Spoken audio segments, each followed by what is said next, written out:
واخيرا عودة العلاقات ما بين جمهور النادي الاهلي والجمهور المصري بعد اعلان المصري في الايام الاخيره ديت التعاقد مع مصطفى ابو الخير لاعب النادي الاهلي في صفقه انتقال حر او بالبيع. في كلام بيقول كده وفي كلام بيقول كده، لكن الاهم احنا ان العلاقه ما بين النادي المصري والنادي الاهلي رجعت تاني للاسف الشديد. في صفحات كتيره على السوشيال ميديا بتحاول تمنع ان ده يحصل، تمنع ان العلاقات ترجع تاني ما بين الاهلي والمصري.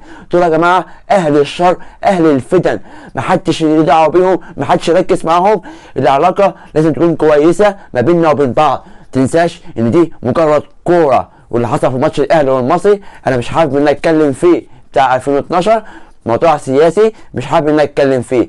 للاسف في ناس لسه لغايه دلوقتي مش عايزه العلاقات ترجع تاني وعايزه الشر يبقى موجود ما بين جمهور الاهلي والمصري عشان خاطر يحصل متابعات كتير وناس تخش تشتم في بعض على في التعليقات ويكسبوا تفاعلات كبيره. اوعوا حد يوقعكم ما بينكم وبين بعض تاني.